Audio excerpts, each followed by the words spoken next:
Do fim da década de 1990 até o início dos anos 2000, a maioria das televisões de Manaus estava sintonizada na hora do almoço no programa Canal Livre. A atração, que exibia crimes cometidos na região, era comandada por Wallace Souza. A sua equipe de reportagem sempre chegava primeiro nas cenas dos crimes e cobria os casos com exclusividade. Para muitos, o apresentador era comprometido com a verdade, mas para outros, havia algo a mais por trás dessas exclusivas. E hoje, no Luz Acesa, vamos falar sobre o polêmico caso de Wallace Souza e as acusações que transformaram a sua carreira em um escândalo nacional.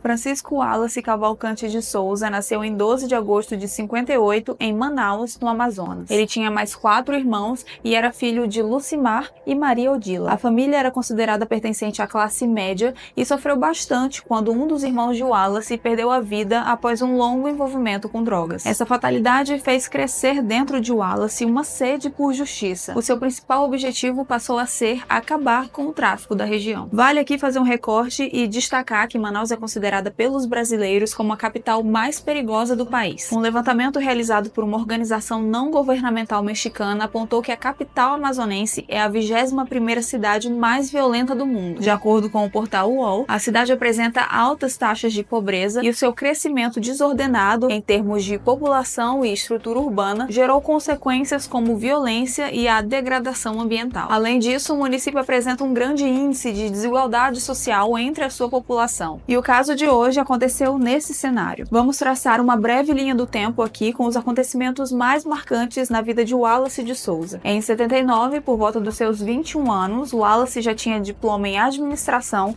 tinha estudado filosofia e teologia e tinha acabado de entrar na Polícia Civil. Em 82, nasceu seu primogênito chamado Rafael Souza. Em 87, ele foi expulso da Polícia Civil após descobrirem um esquema de desvio de gasolina em que ele supostamente fazia parte. Em 94, nasceu o segundo filho de Wallace, chamado Willace. Em 96, Wallace começou a trabalhar como repórter na TV Rio Negro, filiada da Bandeirantes. Ele, ao lado dos irmãos Carlos e Fausto, criou o programa Espaço Livre, com episódios diários cobrindo casos criminais na cidade de Manaus. Esse programa foi pioneiro no Brasil em ter esse formato, que hoje em dia é comumente associado à mídia sensacionalista. O objetivo principal do programa era criticar a violência da cidade de Manaus, a falta de atitude das autoridades e, por muitas vezes, o trabalho da polícia também. Wallace sempre manifestava indignação contra as gangues da região, popularmente conhecidas como galeras. O programa se conectava diretamente com a audiência da periferia e o apresentador se dizia ser a voz do povo oprimido. Ele visivelmente perdia a compostura quando tocava no assunto drogas no programa e dizia que a melhor forma de as combater seria tirando a vida de quem organiza a sua venda. Nas palavras dele, em um episódio do Canal Livre, abre aspas, traficantes só podem ser parados com uma bala e um caixão. Fecha aspas. O formato da atração era com Wallace sendo tanto apresentador no estúdio quanto repórter na rua, enquanto revezava a apresentação do programa com seus irmãos Fausto e Carlos. Eles eram conhecidos na época como os Irmãos Coragem e cobriam operações de combate ao tráfico, homicídios, sequestros, assaltos, e as imagens eram transmitidas na TV sem qualquer filtro. Tiroteios, corpos ao chão, familiares em desespero, sangue e tudo de mórbido que uma cobertura de uma ocorrência policial pode ter. Exemplo disso foi quando cobriram o caso de um traficante que havia sido recentemente baleado numa troca de tiros. Diante da TV, ao meio-dia, os telespectadores acompanharam as imagens do homem aos poucos perdendo a vida, enquanto uma mancha crescente cobria a calçada. E até onde se sabe, não houve movimentação de ninguém para chamar a ambulância. Sua equipe era sempre a primeira a chegar nos locais dos crimes, até mesmo antes da polícia em várias ocasiões. Originalmente, Wallace pedia para seguir a polícia até as cenas de crime, mas em pouco tempo, a polícia era quem ligava para Wallace para dar dicas e pedir para que sua equipe acompanhasse a ocorrência. Só que, eventualmente, os cidadãos que testemunhavam crimes começaram a ligar para o programa antes mesmo de notificarem a polícia, pois confiavam mais em Wallace e em seu programa do que nas autoridades. Com frases como "Manaus não pode virar uma terra sem dono", Wallace expressava revolta a cada crime exibido no programa. Vendo que estava na boca do povo, ele chegou a se candidatar a vereador de Manaus em 96, apresentando propostas voltadas para a melhoria de vida dos mais necessitados e fim fim do tráfico de drogas, mas ele acabou não tendo votos suficientes para assumir o cargo. Ele recebeu apenas 898 votos. Espaço Livre começou de modo precário, mas com o sucesso de audiência, logo atraiu patrocinadores e conseguiu melhorar sua estrutura. Em 98, o programa passou por uma pequena reformulação e se tornou o Canal Livre. Nesse novo formato, o estúdio de Wallace era maior, ele tinha uma equipe de repórteres na rua e até mesmo uma plateia com 50 cadeiras super disputadas pelos moradores de bairros periféricos de Manaus. A atração também tinha um cunho social. No palco aconteciam apresentações de artistas locais que aproveitavam a boa audiência do Canal Livre para divulgar seus trabalhos. E num quadro, ao som de músicas tristes, o Wallace contava histórias de telespectadores que enfrentavam dificuldades financeiras, como pessoas que não tinham comida para alimentar os filhos e precisavam de ajuda. Um mascote foi criado para aliviar a tensão da atração e foi batizado de Galerito, fazendo alusão às gangues da cidade conhecidas como galeras. O personagem fazia comentários bem-humorados com o objetivo de quebrar o clima tenso do programa. Podemos comparar o Canal Livre em partes com o programa do Ratinho. Com o passar dos dias, a audiência foi crescendo e o Wallace se tornou referência na área, inspirando a criação de outros programas policiais nos mesmos moldes e incomodando até grandes canais como a Globo. O programa tinha uma linha aberta e recebia ligações ao vivo com denúncias da população, e por muitas vezes a equipe de reportagem se deslocava em tempo real até o local indicado pelo denunciante para averiguar o que quer que fosse. Em um episódio famoso e controverso, Wallace colocou tanto o assassino quanto a mãe da vítima sentados na sua plateia. Nenhum deles estava ciente da presença do outro até a metade do programa, quando foi revelado. O resultado foi uma bagunça entre os presentes, com membros da plateia tentando impedir que o assassino fugisse dali. Teve um outro caso em que um sequestrador fez uma exigência atípica antes de se entregar para a polícia. Ele queria que o deputado estadual Wallace Souza o acompanhasse até a delegacia. Segundo ele, Wallace era a única autoridade em que ele confiava para levá-lo em segurança. Wallace estava em casa quando foi informado sobre isso, mas foi até o local do sequestro e trocou de lugar com o refém. Wallace entrou no veículo do sequestrador, a polícia o seguiu e logo atrás a equipe do programa estava acompanhando tudo. O carro do sequestrador tomou certa distância, foi perdido de vista em determinado momento e em seguida ouviu-se um tiro. Wallace saiu ileso do carro e caminhou em direção à polícia. Disse que o sequestrador tinha mudado de ideia sobre se entregar, e isso elevou a audiência para números jamais vistos. As imagens de Wallace como refém foi reprisado repetidamente nas semanas seguintes, não só apenas no seu programa, mas em todos os outros canais. Ele foi visto como um herói que arriscou a sua própria vida para salvar de um refém. Muitos dizendo que o seu tempo na polícia lhe deu capacidade para permanecer calmo em uma situação perigosa e de alta pressão como essa. E houve um outro episódio famoso que levantou muitas questões sobre como a equipe do Wallace sabia exatamente onde está. Isso porque um repórter do programa chegou à cena de um assassinato bem antes da polícia. A vítima havia sido queimada viva a ponto do corpo ficar completamente irreconhecível. Não dava nem mesmo para distinguir se era homem ou mulher. O crime tinha sido cometido pouquíssimo tempo antes, tanto é que ainda era possível ver fumaça saindo do corpo carbonizado. Na filmagem do Canal Livre, o repórter se referiu à vítima como sendo um homem, disse o horário aproximado do assassinato, informou que não havia ferimentos de bala e que havia sido usado um incinerador ali. Para muitas pessoas, isso passaria despercebido, mas alguns telespectadores começaram a se perguntar como ele tinha tanta certeza disso sem sequer um relatório oficial. Ainda em 98, Wallace concorreu ao cargo de deputado estadual no Amazonas baseado nas mesmas promessas anteriores. Realizou carreatas, expedições e comícios, prometendo combater o tráfico e as galeras. Nessa eleição, ele atingiu um recorde e conseguiu 51.181 votos. Foi o maior número já recebido por um deputado estadual em Manaus e a maior porcentagem de votos recebidos por qualquer deputado estadual em todo o Brasil. Mas apesar de ter se tornado um membro do governo, Wallace continuou a apresentar o Canal Livre. O programa tinha crescido a ponto deles terem vários repórteres de campo, enquanto Wallace ficava no estúdio. Nessa altura, ele havia colecionado vários inimigos, porque frequentemente usava seu programa para dar opinião sobre os seus colegas políticos, dizendo que eram corruptos e incompetentes. Wallace queria ser secretário de segurança em Manaus, mas desconfiava que a prefeitura da cidade de Coari agia contra ele. E eu vou explicar. Coari é uma cidade localizada a 373 quilômetros de Manaus e é a maior produtora de petróleo do norte do país. Logo, a cidade deveria ter um retorno financeiro considerável pela atividade, mas não era isso que acontecia. Wallace foi a fundo nessa história e decidiu investigar para onde o dinheiro estava indo. E o seu suspeito número 1 era o prefeito de Coari na época, já no seu segundo mandato, Adail Pinheiro. Wallace fez tanto barulho sobre o assunto que a Polícia Federal se envolveu nas investigações. Realmente atestaram o desvio de verbas e acabaram descobrindo algo ainda maior, uma rede de pedofilia ligada ao nome do então prefeito. A investigação seguiu uma linha de que as crianças eram sequestradas das portas das escolas e levadas para serem violentadas em locais ermos. Depois, tanto elas quanto as suas famílias eram ameaçadas de morte para que não falassem nada contra o prefeito. Wallace tentou abrir uma CPI contra Adair Pinheiro e durante o processo ele recebeu diversas ameaças de morte. Por fim, pouco tempo depois, a CPI foi derrubada por pressão política e o caso não foi mais para frente. Mas guardem essa informação. O tempo passou e o Wallace ainda se reelegeu mais 2 vezes para deputado estadual, em 2002 e em 2006, também com números impressionantes de votos. Seus irmãos também seguiram carreira na política. Carlos era deputado federal e Fausto vereador. Só que as carreiras gloriosas dos irmãos Coragem começaram a despencar no ano de 2008, mais especificamente depois de uma ligação anônima recebida pela Polícia Civil. O denunciante passou um endereço, disse que um ex-policial civil estava envolvido com negócios errados e que algo deveria ser feito a respeito. Em 21 de outubro de 2008, ao checarem o endereço, os policiais deram de cara com o que parecia ser um esquema de tráfico de drogas acontecendo naquela residência. Prisões aconteceram, armas e muita cocaína foram apreendidas. Uma das pessoas presas, chamada Moacir Jorge da Costa, de apelido Moa, era um ex-policial militar expulso da corporação. Naquela altura, o nome dele estava envolvido em mais ou menos 9 homicídios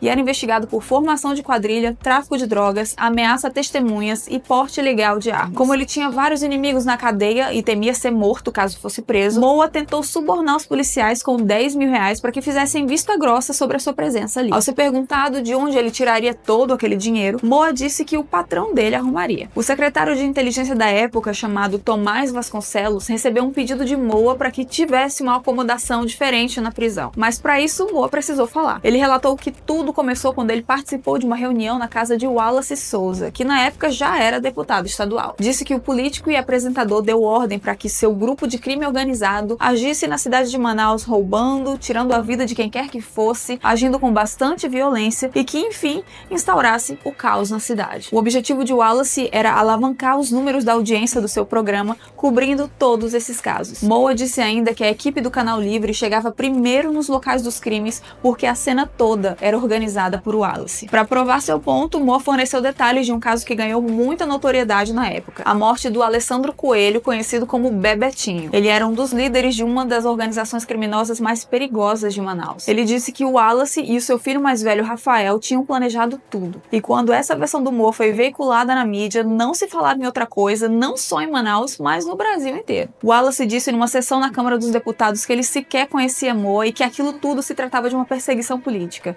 Disse ainda que a vida dele e da família estavam em risco por causa dessas mentiras. Wallace disse que tinha mexido com pessoas poderosas do Amazonas, incluindo o governador Eduardo Braga, que era amigo do prefeito da cidade de Coari, Adair Pinheiro, lembram? E era por isso que estavam inventando todas essas mentiras sobre ele. Wallace disse ainda que o governador Eduardo Braga indicou Tomás Vasconcelos como secretário de inteligência pouco antes daquela ligação anônima para a Polícia Civil entregando Moa. Para Wallace, tudo não passou de um esquema de vingança por ele ter se envolvido com os assuntos da cidade de Coari. Só que dias depois, vários envelopes foram entregues nas redações dos principais jornais de Manaus. Havia algumas fotos dentro e uma delas se destacava. Era Wallace e Moa juntos em uma piscina. Ali caía por terra a alegação de que os dois não se conheciam. Após a veiculação dessas fotos, Wallace mudou a narrativa e disse que a tal foto existia porque Moa, na verdade, era professor de jiu-jitsu do seu filho Rafael e foi convidado certo dia para um churrasco que fizeram. Poucos dias depois, a esposa de Moa veio a público negar o envolvimento dele com todo o caso do Wallace. Disse que Moa tinha sido obrigado a falar aquelas coisas contra Wallace a pedido do próprio secretário de inteligência, Tomás Vasconcelos. Em seguida, ela denunciou perante a Comissão de Direitos Humanos supostos maus-tratos que Moa sofreu pela Polícia Civil, o que foi confirmado por ele quando os advogados de direitos humanos o visitaram na cadeia. Moa disse, entre outras coisas, que não lhe foi disponibilizado um banheiro,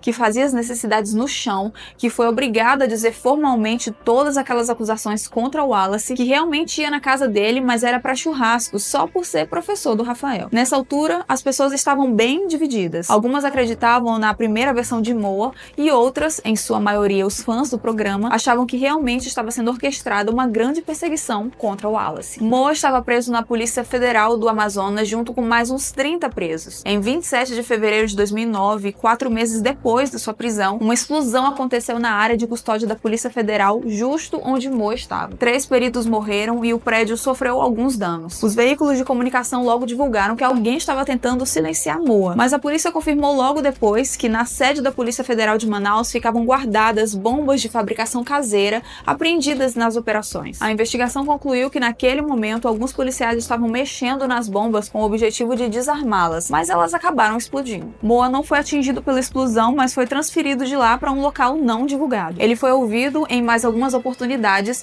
e voltou para o que dizia inicialmente, que o Wallace ordenava os assassinatos e que um dos filhos dele, o Rafael, era quem executava alguns. Disse ainda que os participantes do esquema ficavam com todo o dinheiro e drogas encontradas nas cenas dos crimes. Nesse mesmo momento, na linha do tempo, Adair Pinheiro e mais 5 pessoas foram denunciados por conta daquela rede de prostituição infantil. Toda essa polêmica também afetou o programa Canal Livre, mas enquanto essas trocas de farpas aconteciam, os irmãos de Wallace, Fausto e Carlos, apresentavam o programa. Em abril de 2009, a polícia fez uma apreensão na casa de Wallace, munidos com um mandado de busca em nome de Rafael, já que Wallace tinha sua imunidade política. A ação da polícia pegou todos de surpresa. Há quem diga que Wallace tentou subornar os policiais e, quando viu que não daria certo, teria dito que quando ele se tornasse secretário de segurança, eles veriam as consequências daquela operação. A busca foi limitada ao quarto de Rafael e ao seu carro. O veículo foi revistado primeiro e dentro dele encontraram 380 carregadores de pistola. Quando os policiais chegaram no quarto de Rafael, perceberam que a porta estava trancada, pediram a chave e ele disse que não sabia onde ela estava. Arrombaram a porta e encontraram dentro do guarda-roupas um cofre com mais de R$200 mil em espécie, muita munição ilegal e uma lista com nomes de traficantes de drogas,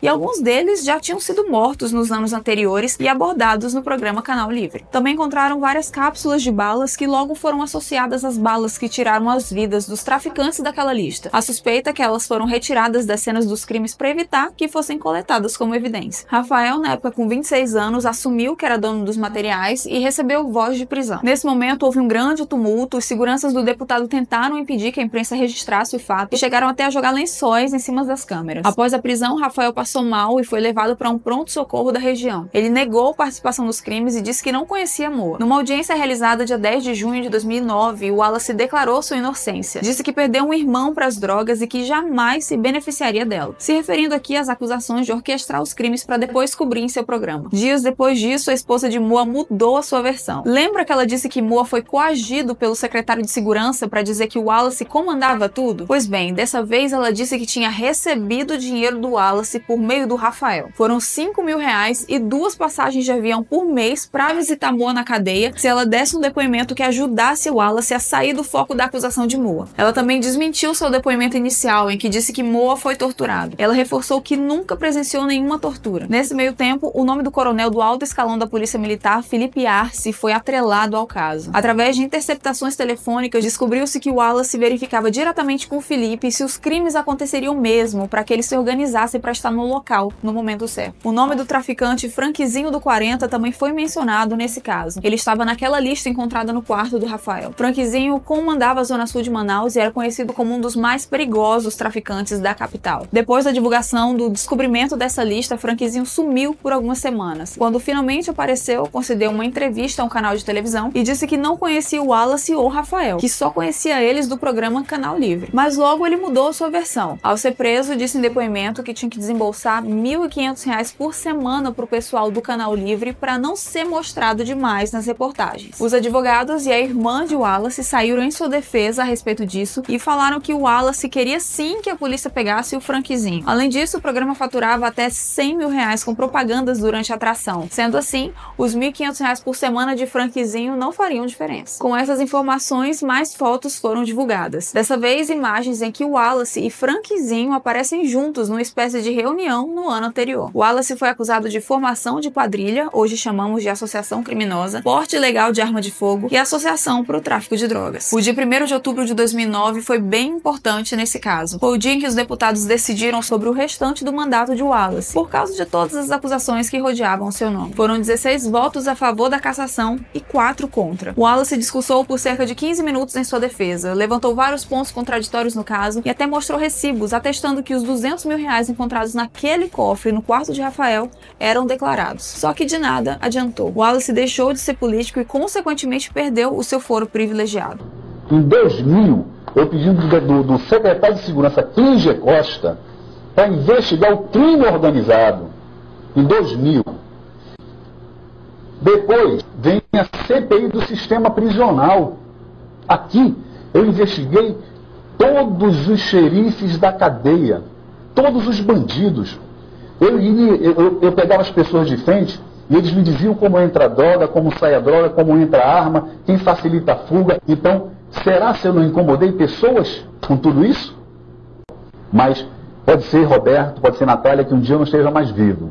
Mas eu tenho dito para o meu filho, para o William, que faz direito. Meu filho se forme, passe no concurso para juiz e prove lá na frente que seu pai é um cidadão honesto, que seu pai é um cidadão de bem. 4 dias depois, sua prisão foi decretada, mas ele não foi encontrado. Suspeitava-se de que ele tinha fugido. As fronteiras da cidade foram fechadas e o aeroporto estava sob constante vigilância. O medo de Wallace era ser enviado para um presídio comum e lá encontrar os presos que ele tinha ajudado a condenar ao longo dos 10 anos de programa. Dia 9 de outubro, Wallace se entregou diante de muita revolta popular, mas há quem diga que ele foi encontrado na casa de um amigo e não tinha pretensão nenhuma de se entregar. A defesa de Wallace pediu para que ele fosse mantido em uma sala separada, longe de qualquer pessoa que ele ajudou a colocar atrás das grades. O motorista de Wallace, conhecido como Mário Pequeno, também foi preso. Enquanto isso, o programa Canal Livre, que vinha sendo apresentado pelos irmãos Carlos e Fausto, saiu do ar. A juíza responsável pelo caso disse ter certeza de que o Wallace estava mentindo. Ela inclusive chegou a ser ameaçada na porta de casa. Umas pessoas do lado de fora da sua residência disseram que tinham ido buscá-la e ainda citaram o nome de Wallace. Em sua defesa, ele continua afirmando que não conhecia Moa, mas diversos depoimentos dizem o contrário, que inclusive Moa era o guarda-costas dele. Outras testemunhas dão conta de que viram Rafael em algumas cenas de crimes, inclusive na cena em que um traficante conhecido como Caçula morreu. Vale destacar que uma testemunha ouvida, o policial militar Juarez dos Santos, falou sobre o envolvimento de Wallace com as execuções e foi morto a tiros pouco tempo depois em um açougue. No fim de 2009, Rafael foi condenado a 11 anos de prisão pelo assassinato do traficante Caçula. Nessa mesma época, aquele caso de desvio de combustíveis que fez Wallace ser expulso da Polícia Civil teve um desfecho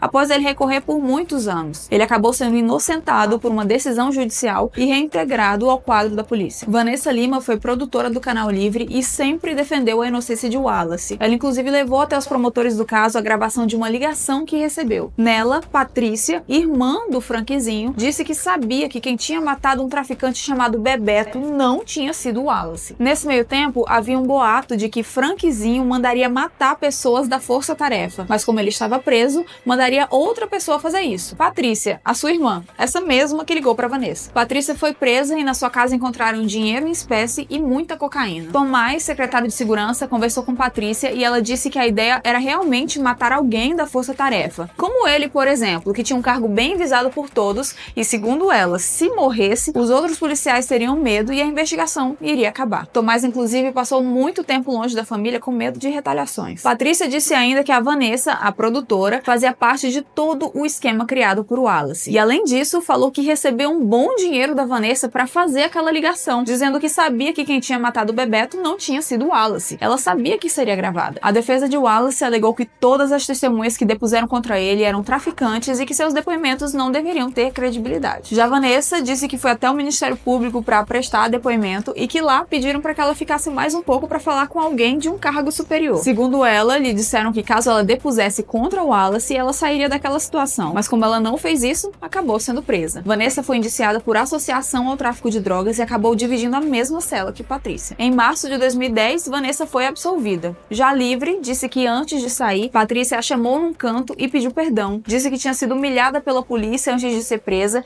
e que foi coagida a falar que Vanessa pagou pela ligação inocentando Wallace. Eu sei que essa história tem muito nome e muitas versões envolvidas. Eu espero real que vocês estejam entendendo. Em maio de 2010, Gisele Vaz, repórter do Canal Livre, foi ouvida. Numa oportunidade, anos depois disso, ela disse que foi obrigada a contar o que sabia para não ir presa. Gisele contou que aquela linha aberta no programa dava oportunidade para as pessoas denunciarem alguma irregularidade. E ela, junto com o resto da equipe do programa, ia até o local mencionado averiguar. Gisele disse que conhecia o Moa, que ele sempre acompanhava o Wallace e ia nas gravações. Que em determinado momento percebeu que tinha muita coisa errada acontecendo ali, que presenciou diversas vezes flagrantes forjados de tráfico de drogas, disse que viu muito inocente sendo preso e que o Wallace realmente era o chefe de tudo aquilo. 9 meses depois de ter sido preso, o Wallace verbalizou para o seu filho mais novo que não tinha mais vontade de viver. Ele até chegou a ir para a prisão domiciliar devido à gradativa piora em seu estado de saúde. Ele tinha uma obstrução do sistema de drenagem do fígado, uma doença crônica e rara que afeta apenas 1 em 1 milhão de pessoas. Por conta disso, ele ia diversas vezes para São Paulo receber tratamento. Todo caso envolvendo seu nome fez sua saúde piorar bem rápido e suas internações eram frequentes. Em junho de 2010, o Wallace foi internado pela última vez no Hospital Bandeirantes, em São Paulo. No mês seguinte, ele não resistiu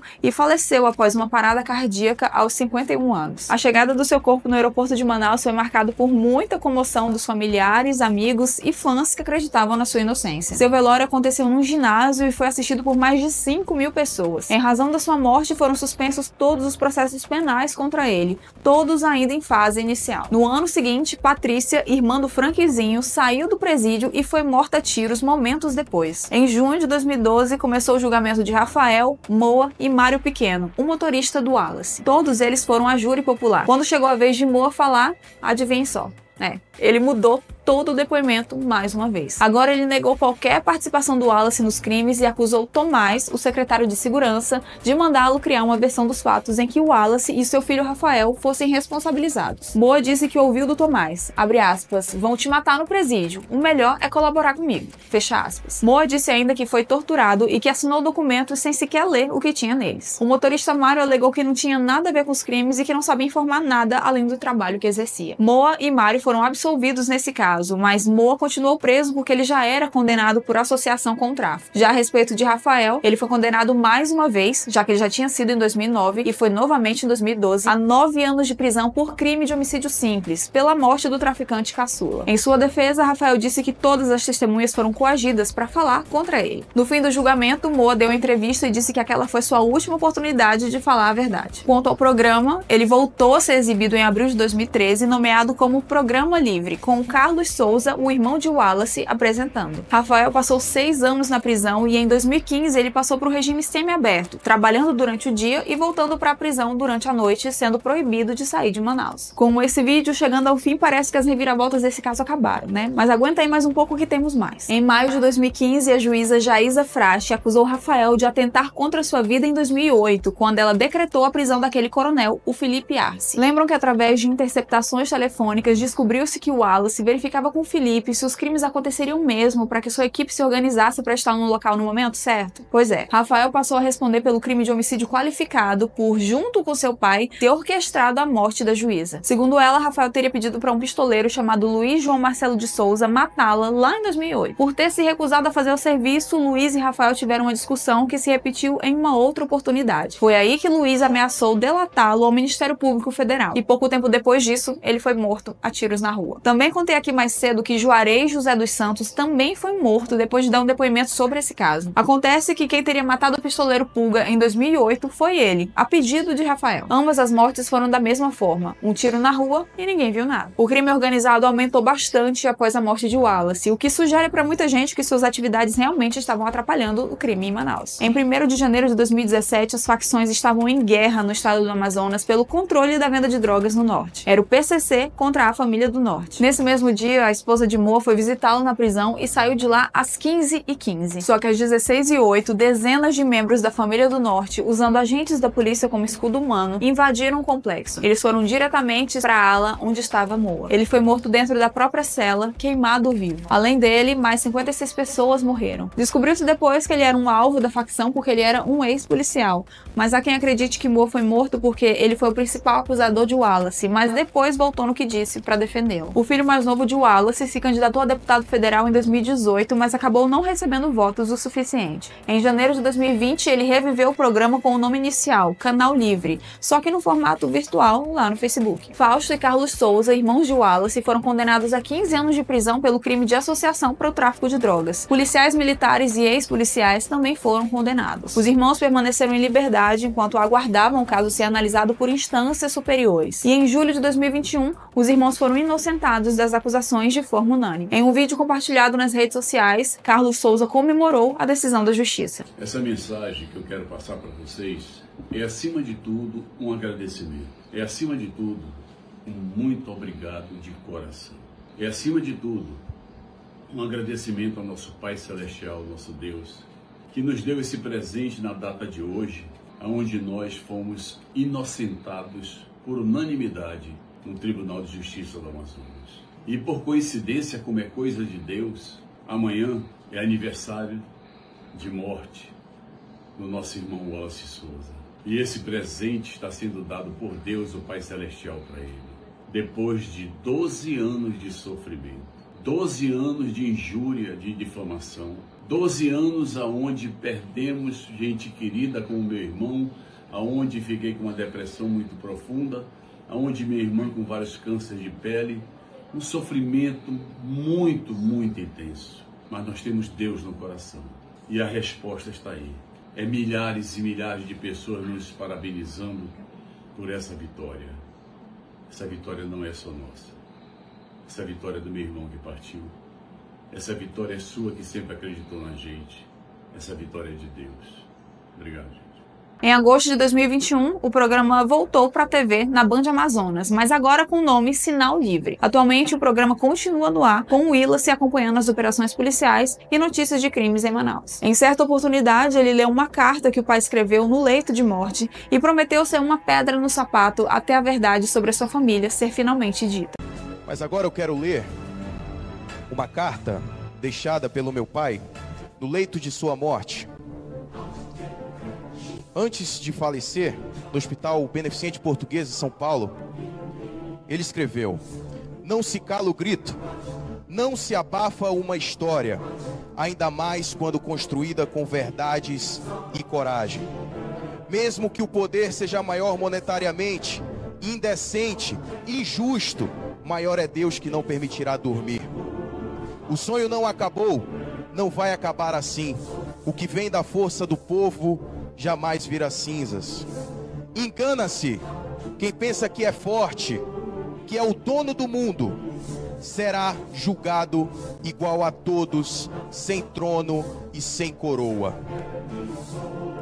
O meu pai, ele foi muito perseguido por uma pessoa nesse estado. Foi muito perseguido por uma pessoa, um covarde. Muito perseguido por um covarde. Quem fez isso com ele? Wallace Souza é um covarde. Covarde que não dá as caras. Age nas sombras. Age no escuro. Não tem coragem de bater a cara, de dar de frente. Usa de artimanhas para perseguir, para fazer maldade com as pessoas. Eu vou continuar com a minha luta, levando o meu sobrenome com muito orgulho, o meu nome que é parecido com o do Wallace Souza. E hoje eu quero dizer que serei sim uma pedra no sapato. A verdade vai ser dita, doa quem doer. E eu quero aproveitar esse momento para pedir desculpa à minha família. Me desculpa a minha mãe. Me desculpa meus irmãos. Me desculpem meus tios, minha tia Marlúcia, meus avós. Me perdoem. Me perdoem. Eu sei que vocês têm medo. Eu sei que vocês têm receio. Afinal, olha tudo que a gente passou, não é mesmo? Olha o sofrimento que a gente passou. A maldade que fizeram com a gente. Me perdoem. Me perdoem. Mas eu não estou aqui para ser só mais um. Se fosse para me acovardar, eu estava em casa dentro de um ar-condicionado, tranquilamente. Mas eu estou aqui para a guerra, para lutar por o legado desse cara aqui, ó. Me perdoem, mas eu não vou me calar. Me perdoem. Parte desse caso do Wallace foi tema de um documentário da Netflix chamado Bandidos na TV. Vale super a pena ver. A produção é dividida em 7 episódios, foi distribuída para 190 países e tem legendas em 27 idiomas. A série ganhou repercussão ao abordar o envolvimento de um deputado acusado de encomendar assassinatos para exibi-los em primeira mão no seu programa de TV. A série mostrou bem os dois lados da história e até o último episódio, arrisco dizer que até depois que os créditos finais sobem, os telespectadores não sabem de que lado ficar. Para Wallace, a série contribuiu para mudar a visão do público e, a partir de então, serviu também para que a família pudesse buscar a justiça. Segundo ele, precisou uma série produzida por produtores estrangeiros para que as pessoas pudessem saber o lado deles. Para ele, o que a família sofreu foi um massacre da mídia. Em entrevista ao programa Boa Noite Amazônia, ele falou pela primeira vez sobre uma possível apuração para investigar o outro lado da história referente ao caso Wallace. Claro, a gente teve a inocência dos meus tios, né, que foram inocentados pelos magistrados mais duros do STJ, né? e teve um relator totalmente duro. Você acha né? que o documentário contribuiu muito para isso? Eu acredito que sim, Paula, porque eu acredito que às vezes os magistrados até sentiam na pressão pública, né, da opinião pública, de, pô, não vou aqui inocentar os caras porque, pô, ninguém sabe o lado deles e tá todo mundo contra eles, né? Eu acho que a partir do momento em que a opinião pública tomou conhecimento da nossa versão e os magistrados se sentiram mais seguros de, não sei, né, fazer algo com mais tranquilidade, sem aquela pressão, interferências que poderiam ter, né, que a gente sabe que acontece. Mas, de qualquer maneira, o documentário ele contribuiu muito para que a gente pudesse buscar essa inocência e buscar dar a nossa versão, né? Então, foi basicamente isso que deu essa tranquilidade para a gente. Agora, tem um reconhecimento da justiça de dizer, olha, verdade, isso aqui foi errado, nós pedimos desculpa, né, pelo que aconteceu, e não sei, enfim, comprovar através da justiça, documentado, de que o meu pai nunca teve participação em nenhum desses crimes que foi relatado contra ele. Em 2022, Rafael foi inocentado no processo que investigava a morte do pistoleiro Pulga. Em 23 de janeiro de 2024, Rafael conseguiu na justiça o perdão da pena de 17 anos e 9 dias, tendo em vista que ele já tinha cumprido 2/3 da pena. A decisão foi baseada num decreto presidencial que concedeu indulto coletivo, que é quando o condenado cumpre 1/4 da pena caso não seja reincidente ou 1/3 da pena se reincidente. Nesse caso, Rafael já cumpriu 2/3 da pena. O Hugo Magalhães, que trabalhou 12 anos no programa, disse o seguinte, abre aspas, esses crimes não me descem até hoje, pela minha amizade com o Wallace e pelo tanto que participei no programa. Nunca vi, nunca presenciei. Seria muito difícil trabalhar por tanto tempo, ser amigo e nunca saber de nada. Eu acho que foi tudo uma farsa, uma questão política da época, porque tinham problemas com alguns poderosos. Na minha opinião, foi tudo farsa política. Fecha aspas. Mas para a Justiça de Manaus está clara a participação de Wallace nos crimes dos quais ele é acusado. Abre aspas. No meio jurídico não existem dúvidas sobre a sua culpabilidade, mas na periferia da cidade ainda tem gente que acredita que ele é inocente. Fecha aspas. Palavras da juíza Misa Thelma Cunha, uma das responsáveis por conduzir o caso anos atrás. E você, o que acha desse caso? Escreve aqui nos comentários porque eu quero saber sua opinião. E reforço aqui a dica da série Bandidos na TV, caso ainda não tenha visto. Se você gosta de conteúdos como esse, não esquece de curtir o vídeo e se inscrever no canal. Isso me ajuda a continuar trazendo casos impactantes como esse pra você. A gente se vê no próximo vídeo. Tchau, tchau!